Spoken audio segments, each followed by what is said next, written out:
Halo, Assalamualaikum warahmatullahi wabarakatuh. Selamat datang adik-adik angkatan ketiga Prodi Sarjana Terapan Gizi dan Dietetika. Nah, kali ini saya adalah Ibu Rifa, nama panjangnya Ibu Rifatul Abidi SGZ. Pada kesempatan ini saya akan menjelaskan dua laboratorium kita, yakni laboratorium kimia dan juga laboratorium mikrobiologi.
Laboratorium mikrobiologi artinya adik-adik semua akan memasuki mata kuliah yang namanya mikrobiologi pangan.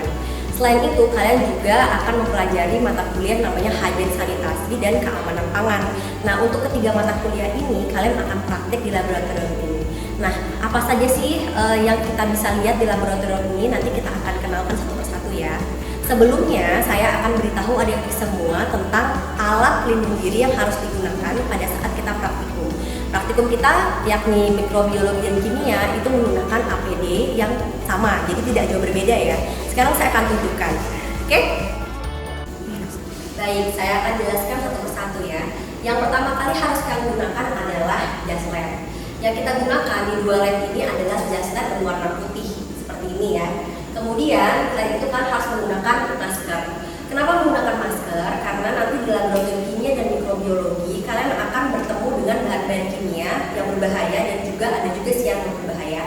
Tapi kita kebanyakan juga menggunakan bahan kimia yang keras sehingga harus menggunakan penutup. Nah, menggunakan masker itu harus seperti ini ya, jangan di kepala atau di sini. Nah, ya, oke. Kemudian setelah itu yang harus kalian gunakan adalah sendal bertutup. Nah, seperti ini contohnya.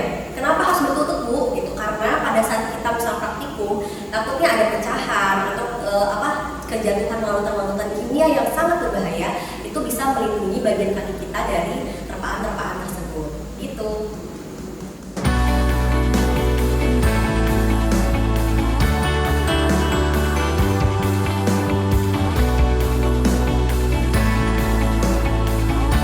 Oke, ini adalah alat yang namanya autoclave yang biasa kita gunakan untuk sterilisasi alat dan bahan sebelum kita gunakan praktikum.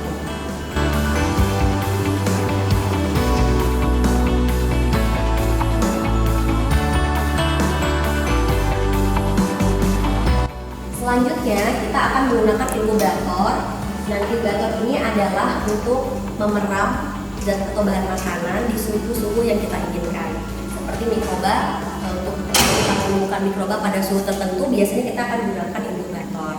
Kemudian ada juga yang namanya autoclave. Autoclave ini portable autoclave ya. Yang tadi itu dia bentuknya yang besar, kalau ini dia lebih kecil, jadi muatannya lebih kecil. Juga untuk sterilisasi alat dan bahan.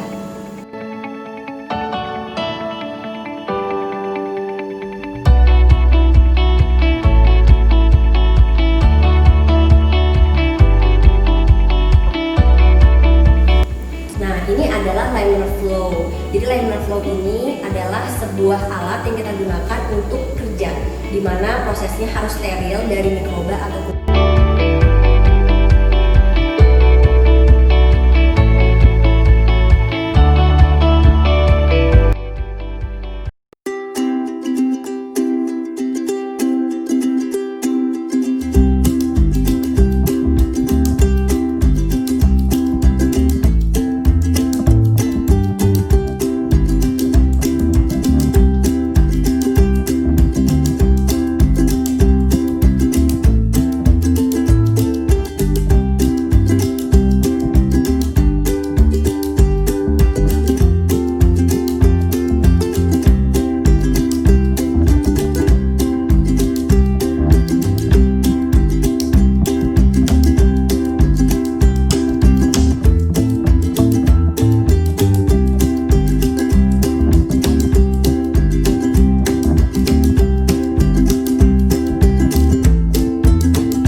kita berada di laboratorium kimia.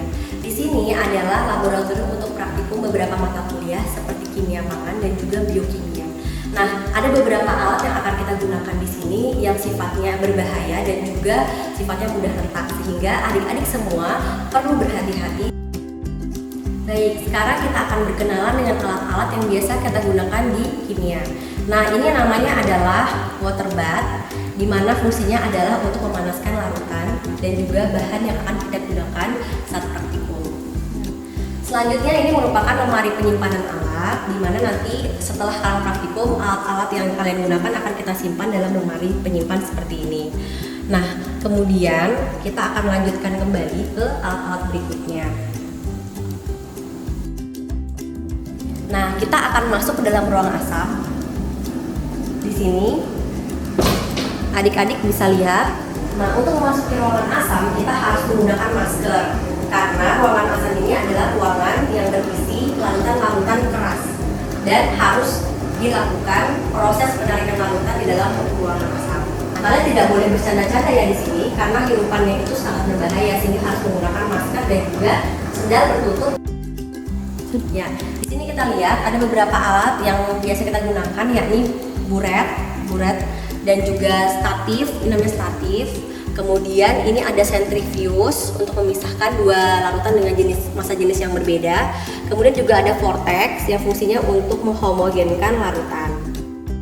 Ya, biasanya kita juga butuh pemanas ya pada saat praktikum. Nah, pemanas yang biasa kita gunakan adalah pemanas yang menggunakan listrik atau elektrik. Ini kita gunakan namanya hot plate and stirrer. Jadi pada saat nanti kalian praktikum, apabila ingin memanaskan larutan yang misalnya beku atau misalnya perlu diaduk, kita akan menggunakan hot plate and stirrer seperti ini. Baik, ini namanya adalah neraca analitik yang biasa kita gunakan untuk menimbang bahan kimia di mana volumenya kecil seperti itu ya. Jadi misalnya ukuran sangat kecil seperti itu yang biasa tidak bisa kita gunakan pada timbangan-timbangan biasa. Nah, kita akan menggunakan yang namanya neraca analitik. Baik, demikian adik-adik perkenalan kita di dua lab kita ya, kimia dan mikrobiologi. Sampai ketemu.